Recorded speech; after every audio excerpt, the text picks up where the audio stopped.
Hey everyone, welcome back and happy Saturday.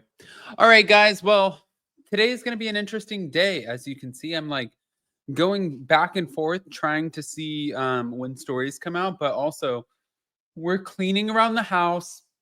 I said this in an earlier video. I don't know. My dad's an electrician. I thought it could be an electrical problem. It's not. Right when we moved in this house, the dishwasher and the washing machine went out at the same time. And I'm like, what? On top of that, so many boxes and all of these other things to be done. So it's okay. You have to look at it like these are things could be so much worse. And I don't look at anything like a negative because I think when you emit negative energy, you attract more negative energy. And I am not doing that. So, what I'm positive about is the Adams family, health, happiness, and also the fact that we got some Bravo to talk about. So before we jump in, do all of the YouTube things, smash the like button, show some love, and let's start here. God. I'm like, we're not talking about negative. Here we go. Thank you to Reality Blurb. Kyle Richards offered an update on her relationship with Dorit Kemsley after this week's episode of Real Housewives of Beverly Hills, calling out her co-star for lying to her, while also explaining why she recently reached out to PK via text following their text scandal.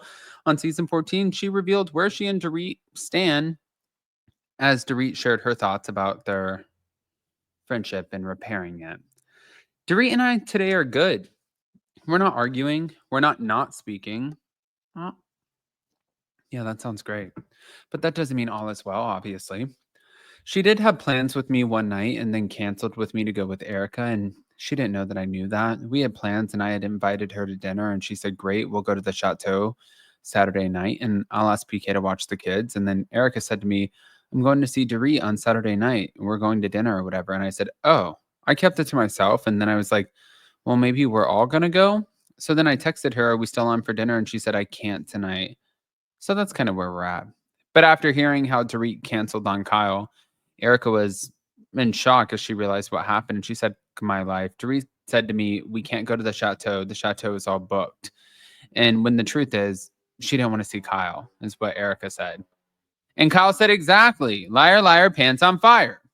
But also, speaking of their relationship, Dorit admitted that she didn't want to throw away an 8-year friendship. As she looked back on the truce that they made at the end of Tuesday's episode, it marked the beginning of trying to start moving toward something, or at least forward, which was necessary. And I don't think it's something that can happen overnight. I think it's really easy to lose trust in someone and it's really hard to get it back. I'm hopeful that Kyle and I can repair our friendship. Do I believe that we will be able to go back to a friendship that I believe we had? I don't know. But then after Bo suggested Dorit saw her friendship with Kyle differently than Kyle saw it, which sparked the conflict between them, Dorit reflected on Kyle's past claims against her, saying, I've heard her on many occasions suggest that the reason why there was distance was because of the things that I did repeatedly, that hurt her so much. And when you have two people that have different perspectives, there's just many more conversations that her and I need to have where we go a little bit deeper.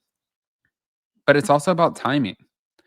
Also on the Beverly Hills after show, though, after confirming that she and Dorit were good now, despite the failed dinner plans, Kyle explained why she recently sent another text message to PK. Jagger has been going through a hard time and he was in the hospital, and I've been talking with her. And by the way, I will admit freely, and PK too, I've texted both of them about their child. And do I feel bad about texting PK about his child? No, I do not. And if someone says there's something wrong with that, then you. I mean, this is just getting okay. Maybe you were in a better place. I don't know. Now, Garcelle also discussed Kyle. She revealed if she agreed that Kyle is two-faced. Yeah. She said, I don't know if Kyle is two-faced. I think Kyle is struggling to figure out who she is, what she wants to do. I mean, oh God, this isn't going to go well. Then after agreeing that Kyle's texts to PK were absolutely inappropriate, Garcelle said that it was really, really nice to see the ladies come to a truce at the end of the episode. And we finally come to a head where I feel like both of them want it. But as for whether Erica has picked a side, Garcelle confirmed that Erica is Switzerland. She's in the middle. She doesn't want to play. But as Kyle and Dorit feuded throughout the season, Dorit grew closer to Bose. And according to Garcelle, she believes their friendship will last. She said, I say yes. But speaking of her own behavior, Garcelle denied that she went too far when she told Kyle to be a lesbian.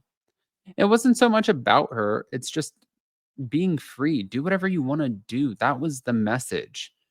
And during a game of Can You Defend, Garcelle answered questions about Kyle, saying she cannot defend her for storming out of Bose's soiree or for not saying rumored flame Morgan Wade's name on camera. I cannot, and I voiced my opinion. Now, as for what she could defend, Garcelle said she had Kyle's back in the Viper room, spat with Dorit, and in her anger toward Dorit for downplaying her friendship with Teddy. Yeah, I can. You know how I feel about Teddy. But regarding the Roni finale, Garcelle admitted to feeling shocked. She said, can I tell you, I turned off the TV as soon as it was over, and I just sat there, and I mean, I had to absorb everything that was happening, and that was really dark. It was dark. But later on the Watch What Happens Live after show, Garcelle was asked why Kyle has so much sympathy for PK when she spent more time with Dorit and knew how much their separation had impacted her. And she said, that's what's really difficult, because obviously I thought she had a really great friendship with Dorit, but I think the text message at the reunion last year sort of put a wedge between them. Guys, I have said this so many times. That is exactly what went wrong. Hold on.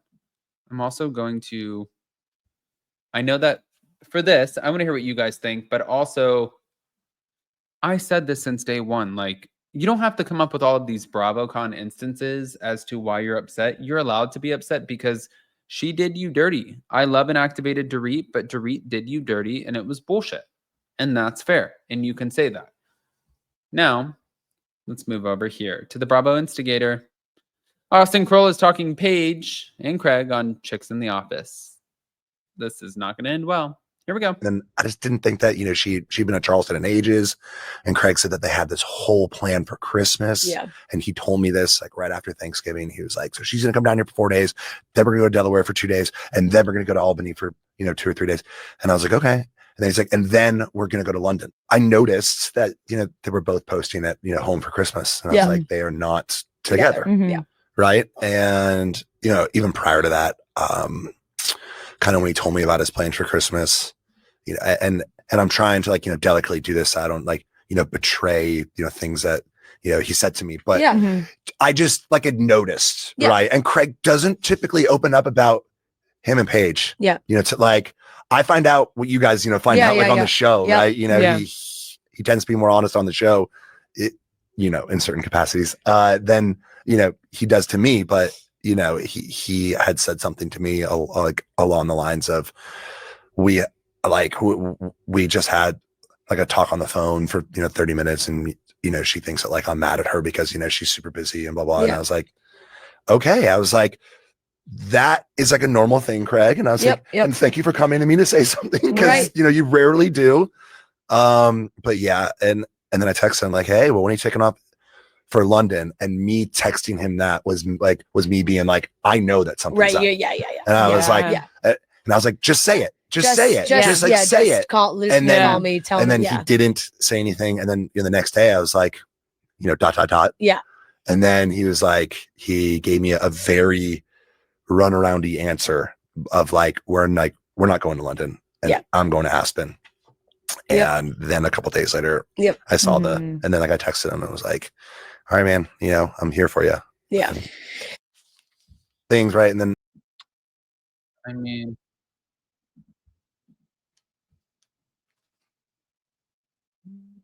I'm not seeing Paige in court, so I want to hear what you guys think. Guys, pop off in the comment section.